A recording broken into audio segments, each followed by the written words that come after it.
എല്ലാവർക്കും നമസ്കാരം. പുതിയൊരു കഥയിലേക്ക് സ്വാഗതം. ഇന്ന് നമ്മൾ കേൾക്കാൻ പോകുന്നത് 2008 പുറത്തിറങ്ങിയ ഫ്രഞ്ച് ത്രില്ലർ സിനിമയാണ് എനിത്തിങ് ഫോർ ഹെർ. ഈ ചിത്രം സംവിധാനം ചെയ്തിരിക്കുന്നത് ഫ്രെഡ് കാവെയാണ്. ചിത്രം തുടങ്ങുന്നത് തന്നെ നമ്മുടെ നായകനായ ജൂലിയൻ കാറുമായി എന്തോ അപകടത്തിൽ നിന്നും അതിവേഗം രക്ഷപ്പെടാൻ ശ്രമിക്കുന്നതാണ്. ഇടയ്ക്കിടയ്ക്ക് പിൻസീറ്റിലേക്ക് നോക്കിക്കൊണ്ടാണ് അയാൾ വണ്ടി ഓടിക്കുന്നത്. കുറച്ചു ദൂരം പോയതിന് ശേഷം വണ്ടി നിർത്തി പിന്നിലേക്ക് തന്നെ കുറച്ചു നേരത്തേക്ക് നോക്കി നിൽക്കുന്നു. പിന്നീട് നമ്മൾ കാണുന്നത് ജൂലിയനും ഭാര്യ ലിസയും കൂടി സ്നേഹപ്രകടനങ്ങളോടെ അവൻ്റെ വീട്ടിലേക്ക് വരുന്നതാണ്. അവർക്കൊരു മകനുണ്ട്, ഓസ്കാർ. അവനെ നോക്കാനായി ഒരു പെൺകുട്ടി ഇടയ്ക്ക് ഇവിടെ വരാറുണ്ട്. അവൾക്കുള്ള കൂലി കൊടുത്തിട്ട് ഇനി ആവശ്യമുള്ളപ്പോൾ വെളുപ്പിക്കാമെന്ന് പറഞ്ഞ് അവളെ വിടുന്നു. മകനെ സ്പൂൺ ഉപയോഗിച്ച് ഭക്ഷണം കഴിക്കാൻ ജൂലിയൻ പഠിപ്പിച്ചുകൊണ്ടിരിക്കുകയാണ്. ജൂലിയൻ ഒരു അധ്യാപകനാണ്. ലിസ ഒരു പ്രൈവറ്റ് സ്ഥാപനത്തിൽ ജോലി ചെയ്യുന്നു. അവൾ ഓഫീസിലേക്ക് പോകാൻ ഇറങ്ങുകയായിരുന്നു. അപ്പോൾ അവളുടെ കോട്ടെടുത്ത് ഇടാൻ ശ്രമിക്കുമ്പോഴാണ് അതിൽ ചുവന്ന നിറത്തിലുള്ള എന്തോ ഒരു പാട് അവൾ കാണുന്നത്. അങ്ങനെ അത് വാഷ് ചെയ്യാനായി പൈപ്പിൻ്റെ ചുവട്ടിൽ പിടിച്ചപ്പോഴാണ് അവൾക്ക് എന്തോ ഒരു സംശയം തോന്നുന്നത്. അതേസമയം വാതിൽ ആരോ മുട്ടുന്നത് കണ്ട് ജൂലിയൻ തുറക്കാനായി പോവുകയായിരുന്നു. പെട്ടെന്നാണ് കുറച്ച് പോലീസുകാർ അവനെ തള്ളി മാറ്റിക്കൊണ്ട് അകത്തേക്ക് കയറുന്നത്. ലിസയെ കണ്ടയുടൻ അവർ അവളെ തിരിച്ചു നിർത്തി ലോക്കാക്കുന്നു. അവർ രണ്ടുപേരും നല്ല രീതിയിൽ പ്രതിരോധിക്കാൻ നോക്കുന്നുണ്ട്. അവർ അകത്ത് കയറി കുറച്ച് സാധനങ്ങളൊക്കെ പരിശോധിച്ചിട്ട് നിങ്ങളെ അറസ്റ്റ് ചെയ്തിരിക്കുന്നു, ഞങ്ങളുടെ കൂടെ വരണമെന്ന് ആവശ്യപ്പെട്ടു. എന്ത് കുറ്റമാണ് ചെയ്തതെന്ന് ചോദിച്ചിട്ട് ആരും മിണ്ടുന്നില്ല. അങ്ങനെ അവളെയും കൊണ്ട് അവർ പോയി. പിന്നീട് നമ്മൾ കാണുന്നത് 3 വർഷത്തിന് ശേഷമുള്ള ജൂലിയനെയും ഓസ്കാറിനെയാണ്. അവൻ കുറച്ച് വളർന്നിരിക്കുന്നു. അവർ ലിസയെ കാണാൻ ജയിലിലേക്ക് പോവുകയാണ്. അവിടുത്തെ പരിശോധനയൊക്കെ കഴിഞ്ഞ് അവരെ ഒരു റൂമിലിരുത്തുന്നു. കുറച്ച് സമയത്തിന് ശേഷം ലിസ എത്തുന്നു. ജൂലിയനെ കണ്ട് അവൾ കെട്ടിപ്പിടിക്കുന്നു. എന്നാൽ ഓസ്കാറിന് അമ്മയുമായിട്ടുള്ള അറ്റാച്ച്മെൻ്റൊക്കെ പോയി കഴിഞ്ഞിരുന്നു. പാർക്കിങ്ങിലുണ്ടായിരുന്ന പെണ്ണിനെ കണ്ടെത്തിയോ? ലിസ ചോദിക്കുന്നു. ഇല്ല, ഞാൻ ഇന്നലെ ഡിറ്റക്റ്റീവിനെ കണ്ടിരുന്നു. അയാൾ അവിടെയുള്ള ഡ്രഗ് അഡിക്റ്റുകളെ ക്വസ്റ്റ്യൻ ചെയ്യുന്നുണ്ട്. പക്ഷേ ഇതിപ്പോൾ സംഭവം നടന്നിട്ട് 3 വർഷമായില്ലേ. പക്ഷേ ആ പെണ്ണ് അവിടെ ഉണ്ടായിരുന്നു, ഞാൻ കണ്ടതല്ലേ. എനിക്കറിയാം, അവർ കണ്ടുപിടിക്കും. ഒരു കാര്യം കൂടെയുണ്ട്, ഞാൻ അഡ്വക്കേറ്റിനെ കണ്ടിരുന്നു. എന്നാൽ അവർക്ക് വലിയ ആത്മവിശ്വാസമൊന്നുമില്ല. എല്ലാം ശരിയാവുമെന്ന് പറഞ്ഞ് ജൂലിയൻ അവളെ ആശ്വസിപ്പിക്കുന്നു. അങ്ങനെ അവരുടെ സന്ദർശന സമയം കഴിയെന്നും പോകണമെന്നും പോലീസുകാർ ആവശ്യപ്പെട്ടു. ജൂലിയനും ഓസ്കാറും അവിടെ നിന്ന് പോയി.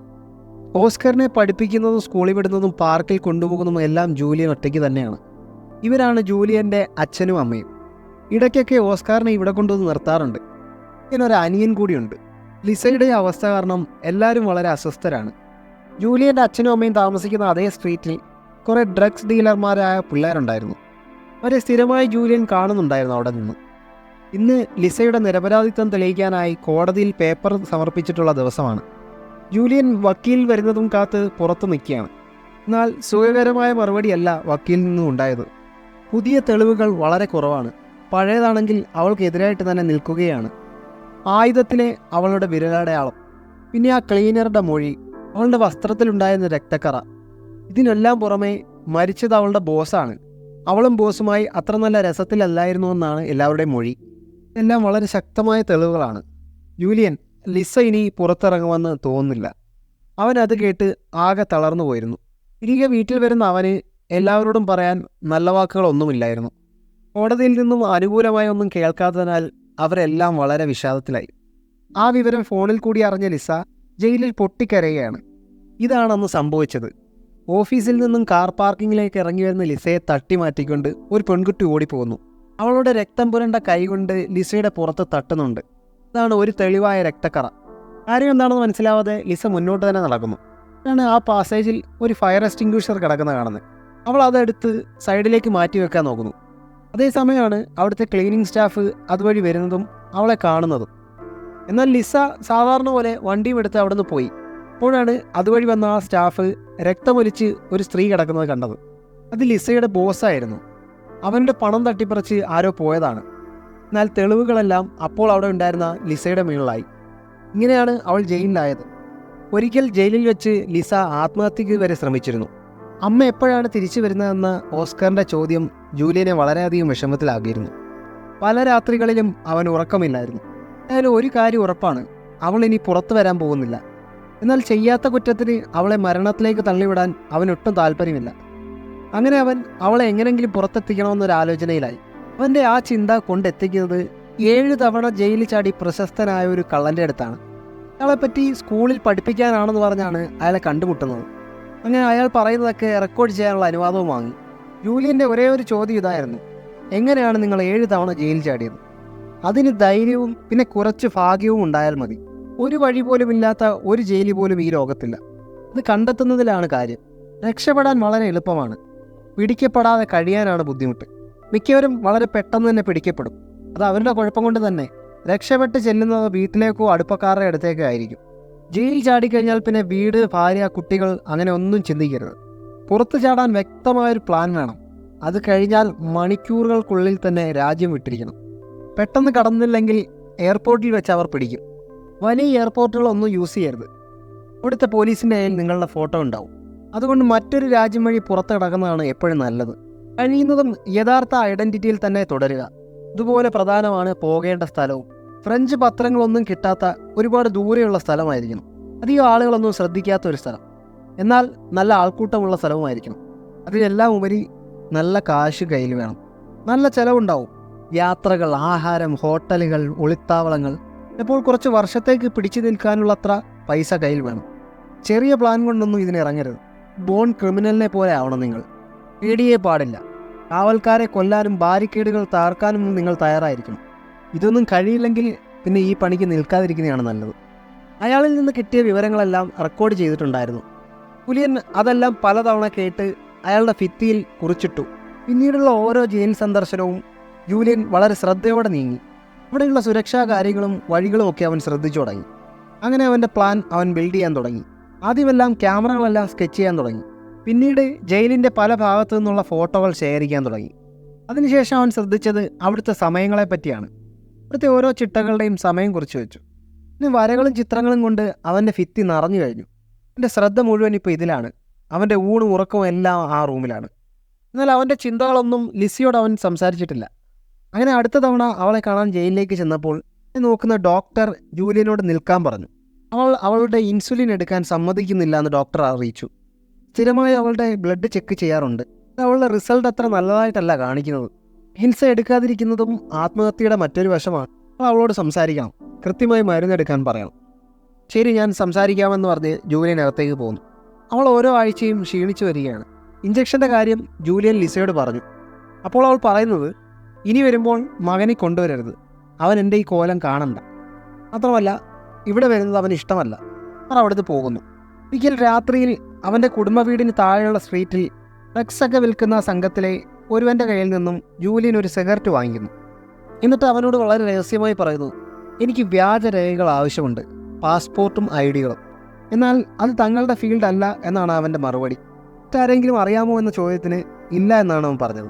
അത് കേട്ട് തിരികെ കാറിൽ പോകാനൊരുങ്ങിയ ജൂലിയനോട് അവൻ ഓടി വന്ന് മറ്റൊരു കാര്യം പറഞ്ഞു. തനിക്കൊരാളെ അറിയാം, പക്ഷേ പണം മുൻകൂറായി കൊടുക്കണം. ശരി, കൊടുക്കാം. എന്നാൽ റെയിൽവേ ട്രാക്കിനടുത്തുള്ള ബാറിൽ പോയിട്ട് ഹസനെ കണ്ടാൽ മതി, മൂസ് പറഞ്ഞു വിട്ടതാണെന്ന് പറഞ്ഞാൽ മതി. അങ്ങനെ ജൂലിയൻ ആ ബാറിലെത്തി. അവനൊരു ബീറൊക്കെ ഓർഡർ ചെയ്ത് അങ്ങനെ നിൽക്കുകയാണ്. എത്തിയിരിക്കുന്ന ആൾ ജൂലിയനെ ശ്രദ്ധിച്ച് നോക്കുന്നുണ്ട്. അപ്പോൾ ബാർട്ടൻഡറോട് അവൻ ചോദിക്കുന്നുണ്ട്, ഒരു ഹസനെ അറിയുമോ? മൂസ് പറഞ്ഞിട്ട് വന്നതാണ്. അപ്പോൾ കുറച്ചപ്പുറത്തായിട്ട് കളിച്ചുകൊണ്ട് നിൽക്കുന്ന ഹസനെ അയാൾ കാണിച്ചു കൊടുത്തു. അങ്ങനെ അവൻ ഹസനോട് അവൻ്റെ ആവശ്യം അറിയിച്ചു. അയാൾ ജൂലിയനെയും കൊണ്ട് പുറത്തേക്ക് ഇറങ്ങി. 3 പാസ്പോർട്ടിനും ഒരു ഡ്രൈവിംഗ് ലൈസൻസിനും എത്രയാകും? 1500 രൂപയെന്ന് അയാൾ മറുപടി പറഞ്ഞു. പറഞ്ഞു തീരും മുന്നേ ജൂലിയനെ പിന്നിൽ നിന്നും ഒരാൾ ആക്രമിക്കുന്നു. അവനെ അവർ രണ്ടുപേരും ചേർന്ന് ഉപദ്രവിക്കുന്നു. എന്നിട്ട് കത്തി കാട്ടി ഭീഷണിപ്പെടുത്തിയിട്ട് അവൻ്റെ കയ്യിലുള്ള പൈസയുമായി കടന്നു കളയുന്നു. പരിക്കുകളോടെയാണ് അവൻ വീട്ടിലെത്തിയത്. കുറച്ച് കഴിഞ്ഞപ്പോൾ പുറത്താരോ വാതിൽ മുട്ടുന്നത് കേട്ടു. ഇതാ ബാറിൽ അടുത്ത് നിന്ന ആളാണ്. എന്ത് വേണമെന്ന് ജൂലിയൻ ചോദിച്ചു. നിങ്ങളുടെ ആവശ്യം ഞാൻ കേട്ടു, അത് ഞാൻ തരാം. പക്ഷേ നേരത്തെ സംഭവിച്ചതിൻ്റെ ക്ഷീണം ജൂലിയൻ ഇതുവരെ മാറിയിട്ടില്ല. അതുകൊണ്ട് അവനൊരു മുൻകരുതലോടെയാണ് വാതിൽ തുറന്നത്. എന്തൊക്കെ രേഖകളാണ് നിങ്ങൾക്ക് വേണ്ടത്? 3 പാസ്പോർട്ടും ഒരു ലൈസൻസും. 2500 യൂറോ ആകും. 2500 കുറച്ച് കൂടുതലല്ലേ? പൈസ കൂടുതലായിരിക്കും, പക്ഷേ ഒറിജിനൽ ആയിരിക്കും, സേഫുമാണ്. അങ്ങനെ അവരുടെ രേഖകളും ഫോട്ടോയും എല്ലാം അയാളുടെ കയ്യിൽ കൊടുക്കുന്നു. വെള്ളിയാഴ്ച രാത്രി പാലത്തിനടിയിൽ വന്നാൽ മതി, സാധനം അപ്പോൾ തരാം, പൈസ അപ്പോൾ തന്നാൽ മതി. അങ്ങനെ അത് വാങ്ങി അയാൾ പോയി. ജൂലിയൻ്റെ കൈവശം പഴയൊരു തോക്കുണ്ടായിരുന്നു. അവനത് തപ്പിപ്പിടിച്ചെടുക്കുന്നു. പിറ്റേന്ന് അമ്മച്ചിയെ കാണാൻ അവൻ എത്തുമ്പോൾ മുഖത്തിൻ്റെ കാര്യം അവർ ചോദിക്കുന്നുണ്ട്. എന്നാൽ സ്കൂളിലെ മറ്റൊരു ടീച്ചറുമായി ചെറിയ വഴക്കുണ്ടായെന്നാണ് അയാൾ പറഞ്ഞത്. അങ്ങനെ വെള്ളിയാഴ്ച പറഞ്ഞ സമയത്ത് ജൂലിയൻ പാസ്പോർട്ട് കാത്തു നിൽക്കുകയാണ്. അത് പേടിച്ചതുപോലെ ഒന്നും ഉണ്ടായില്ല. കൃത്യമായി അയാൾ ആ പാസ്പോർട്ടും ലൈസൻസും അയാൾ ഏൽപ്പിച്ചു. പറഞ്ഞ പൈസയും കൊടുത്തു. ആ ആഴ്ചത്തെ സന്ദർശനത്തിൽ ലിസയുടെ കണ്ടീഷൻ വീണ്ടും വളരെ മോശമാണ്. അവൾ മാനസികമായി വളരെ തളർന്നുപോയി. അവൾക്ക് അവിടെ പിടിച്ചു നിൽക്കാൻ കഴിയുന്നില്ലെന്നാണ് അവൾ പറയുന്നത്. ജൂലിയൻ അവൻ്റെ പ്ലാൻ എങ്ങനെ നടപ്പാക്കാമെന്ന് ഗാഢമായി ആലോചിച്ചുകൊണ്ടേയിരുന്നു. ജോലി കാര്യത്തിലൊക്കെ അവൻ്റെ ശ്രദ്ധ വളരെ കുറഞ്ഞു. അവൻ്റെ പപ്പയുടെ ഈ അകലം ഓസ്കാറിനെയും നല്ല രീതിയിൽ ബാധിച്ചിട്ടുണ്ട്. ഒരിക്കൽ ലിഫ്റ്റ് വെച്ച് ജൂലിയൻ അവൻ്റെ അയൽക്കാരനെ കാണുന്നു. അവർ പരസ്പരം സുഖവിവരം അന്വേഷിച്ചു. അപ്പോഴാണ് അയൽക്കാരൻ പറയുന്നത് തനിക്ക് പല പല അസുഖങ്ങളാണെന്നും എപ്പോഴും മരുന്നും ടെസ്റ്റുകളും ഒക്കെ ആണെന്നാണ് പറഞ്ഞത്. ടെസ്റ്റ് എന്ന വാക്ക് കേട്ടപ്പോഴാണ് ജൂലിയന് ലിസയുടെ ബ്ലഡ് ടെസ്റ്റിൻ്റെ കാര്യം ഓർമ്മ വന്നത്. അതായത് ജയിലിൽ സ്ഥിരമായി ലാബ് റിസൾട്ടുകളും മരുന്നുകളും ഒക്കെ സപ്ലൈ ചെയ്യുന്ന ഒരു വണ്ടിയുണ്ട്. അതിൻ്റെ വരവും പോക്കും ഒക്കെ ജൂലിയൻ ശ്രദ്ധിച്ചിട്ടുണ്ടായിരുന്നു. ജയിലിലേക്കുള്ള ആ വണ്ടിയുടെ വരവിന് മുന്നേ അവർ ആ വണ്ടിയെ ഫോളോ ചെയ്ത് അതിനുള്ളിൽ കയറി പറ്റുന്നു. അതിൽ നിന്നും ലിസയുടെ ബ്ലഡ് റിപ്പോർട്ട് കൈവശപ്പെടുത്തി അവൻ പുറത്തേക്ക് ഇറങ്ങുന്നു. ജൂലിയൻ അവിടുന്ന് നാട് വിടുന്നതിൻ്റെ ഭാഗമായി അവിടെയുള്ള സാധനങ്ങൾ ഓരോന്നും വിറ്റു തുടങ്ങി. കുറച്ച് ദിവസങ്ങളായി ജൂലിയൻ കുടുംബത്തേക്കൊന്നും പോകാറില്ല. അവൻ എന്തോ പറ്റിയിട്ടുണ്ടെന്ന് അവർക്ക് മനസ്സിലായി.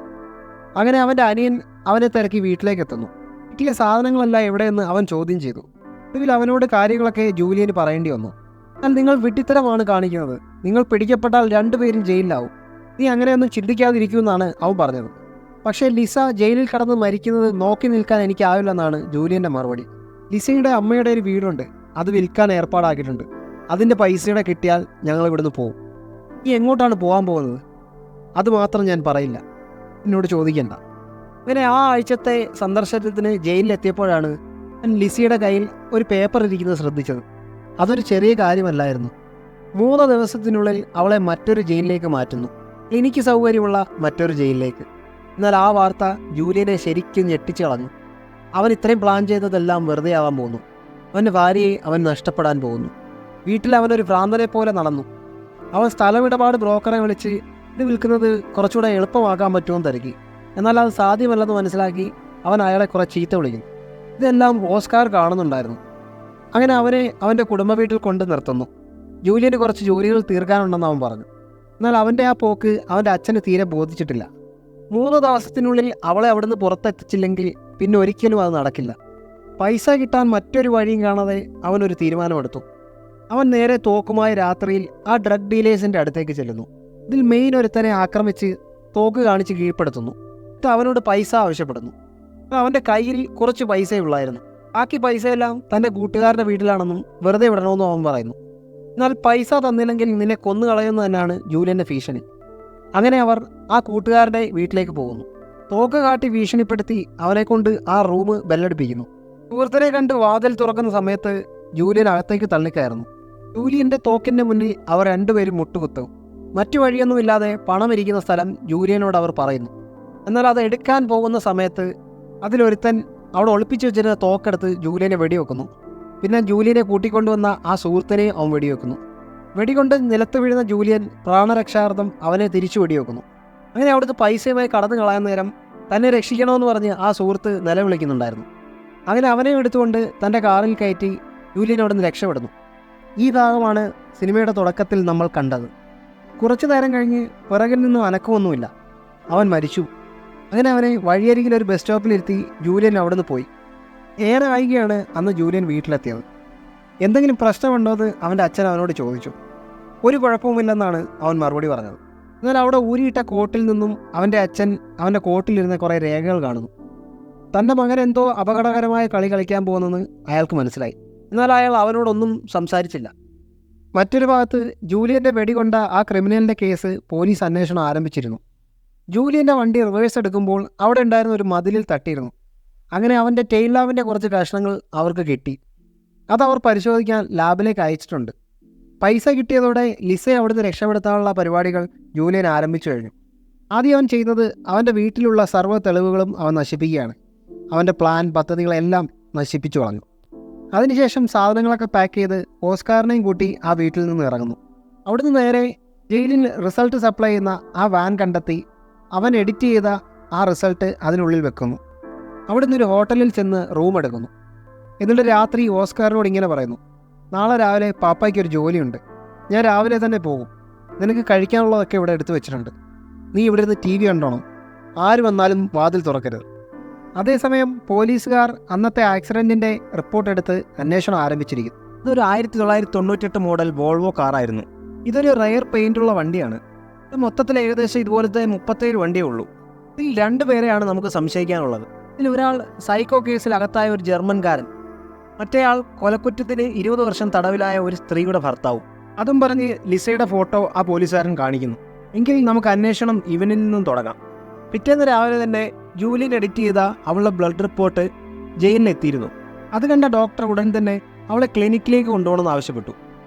അപ്പോഴേക്കും മറ്റേ കേസ് അന്വേഷണം ജൂലിയൻ്റെ വീട് വരെ എത്തിയിരുന്നു. പോലീസുകാർ സ്പെയർ കീ ഉപയോഗിച്ച് അവൻ്റെ വീട്ടിനകത്ത് കയറി. വീടിനകത്ത് സാധനങ്ങളൊന്നും കാണാഞ്ഞപ്പോൾ അവർക്കെന്തോ സംശയം തോന്നി.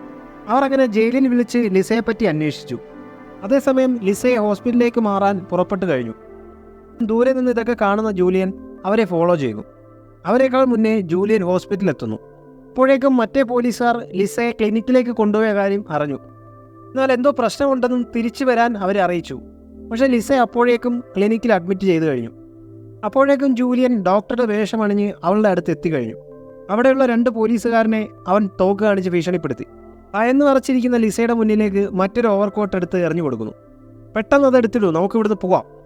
അപ്പോഴേക്കും അവിടെ ഉണ്ടായിരുന്ന പോലീസുകാരുടെ കൈകൾ ആ കട്ടിലിൽ അവൻ ബന്ധിപ്പിക്കുന്നു. അവിടുന്ന് അവളെയും കൂട്ടി പുറത്തേക്ക് ഇറങ്ങുന്നു. അപ്പോൾ അവർക്കെതിരെ 3 പോലീസുകാർ നടന്നു വരുന്നു. അവരെ കണ്ട് ജൂലിയനും ലിസയും ഒളിക്കുന്നു. അവർ പോയതിനു ശേഷം പിന്നെയും നടക്കുന്നു. അപ്പോഴേക്ക് ബന്ദിയാക്കപ്പെട്ട പോലീസുകാരെ കണ്ട് മറ്റു പോലീസുകാർ ഓടി വരുന്നു. പിന്നെ അവർ അവിടെയുള്ള സാധനങ്ങളൊക്കെ തട്ടിമറിച്ച് ഓടി വന്ന് ലിഫ്റ്റിൽ കയറുന്നു. എന്നാൽ ലിഫ്റ്റ് തുറക്കുന്നത് തന്നെ പോലീസുകാരുടെ മുന്നിലേക്കാണ്. നിങ്ങൾക്ക് ചുറ്റും പോലീസുകാരാണ്, തോക്ക് താഴെയിടെന്ന് അവർ പറയുന്നു. അവിടുന്ന് വീണ്ടും അവർ ലിഫ്റ്റിൽ മറ്റൊരു നിലയിലേക്ക് പോകുന്നു. അവിടുന്ന് കാർ പാർക്ക് വഴി ഓടി അവർ പുറത്തെത്തുന്നു. വലിയ തിരക്കുള്ള ഒരു വഴിയിലേക്കാണ് അവർ നടന്നു നീങ്ങിയത്. അങ്ങനെ അവർ പോലീസിന്റെ കണ്ണിൽപ്പെടാതെ അവൻ താമസിക്കുന്ന ഹോട്ടൽ റൂമിലെത്തി. ഹോട്ടലിരിക്കുന്ന ഓസ്കാറിനെ കണ്ട് അവളുടെ മനസ്സ് കുറച്ച് ശാന്തമായി. പക്ഷേ അവൾക്ക് ഭയത്തെ നിയന്ത്രിക്കാൻ കഴിയുന്നില്ല. നമ്മൾ ഇവിടുന്ന് വിദേശത്തേക്ക് പോവുകയാണെന്നും ഇതോടുകൂടി നമ്മുടെ എല്ലാ പ്രശ്നങ്ങളും തീരുമെന്നും ജൂലിയൻ അവളോട് പറഞ്ഞു. അപ്പോഴേക്കും പോലീസുകാർ പരിശോധന ശക്തമാക്കാനുള്ള ഓർഡറുകൾ കൊടുത്തു കഴിഞ്ഞിരുന്നു. കുട്ടിയുള്ള ദമ്പതികളെയൊക്കെ പരിശോധിക്കാൻ അവർ ഉത്തരവിട്ടു. അപ്പോഴേക്കും ജൂലിയൻ്റെ സ്ട്രീറ്റിലുള്ള വേസ്റ്റ് ബാസ്ക്കറ്റിൽ നിന്നും അവൻ ഉപേക്ഷിച്ച സാധനങ്ങൾ പോലീസുകാർ കണ്ടെത്തി. ഇതിൽ നിന്നും അവൻ വിദേശത്തേക്ക് കടക്കാനാണ് പ്ലാനെന്ന് അവർ മനസ്സിലായി. എല്ലാ എയർപോർട്ടിലേക്കും ഇൻഫർമേഷൻ കൊടുക്കാൻ പോലീസ് ഉദ്യോഗസ്ഥർ അറിയിച്ചു. അവർ ഒറ്റയ്ക്കായിരുന്നില്ല പോയത്, അവർ ഒരു ഷെയർ ടാക്സി എടുത്താണ് പോയത്. അതുകൊണ്ട് തന്നെ റോഡിലുള്ള ചെക്കിങ്ങിൽ നിന്നും അവർ രക്ഷപ്പെട്ടു. മറ്റ് കുട്ടികളുമായി വരുന്ന ദമ്പതികളെയൊക്കെ പോലീസ് പരിശോധിക്കുന്നുണ്ട്. അവിടുന്ന് അവർ വേഗത്തിൽ എയർപോർട്ടിനുള്ളിൽ എത്തിപ്പെടുന്നു. അവിടെ ചെക്കിംഗ് സമയത്ത് അവരുടെ പാസ്പോർട്ടുകൾ പരിശോധിക്കുന്നു. അവരുടെ വാണ്ടഡ് ലിസ്റ്റിലുള്ള പ്രതികളുടെ ഫോട്ടോയുമായി ഒത്തുനോക്കുന്നു. അതിൽ പ്രശ്നമൊന്നും കണ്ടില്ല. അവരുടെ പരിശോധന കഴിഞ്ഞ ഉടൻ തന്നെ അവർക്കുള്ള ലുക്കൗട്ട് നോട്ടീസ് അവിടെ എത്തുന്നു. എന്നാൽ ആ ഫോട്ടോ മറ്റൊരു ഉദ്യോഗസ്ഥനാണ് എടുത്ത് പരിശോധിക്കുന്നത്. അങ്ങനെ അവർ പോലീസിൻ്റെ കണ്ണിൽപ്പെടാതെ അയാൾ പ്ലാൻ ചെയ്തു വെച്ച സ്ഥലത്ത് എത്തിച്ചേരുകയാണ്. ജൂലിയൻ ഇപ്പോൾ ആ പഴയ വാക്കുകൾ ഓർക്കുകയാണ്. രക്ഷപ്പെടാൻ എളുപ്പമാണ്, പിടിക്കപ്പെടാതിരിക്കാനാണ് പാട്. കഥയുടെ അഭിപ്രായം കമൻ്റായി അറിയിക്കണേ. ഇതുപോലുള്ള സിനിമാ കഥകൾ കേൾക്കാനായി ഈ ചാനൽ സബ്സ്ക്രൈബ് ചെയ്യുക.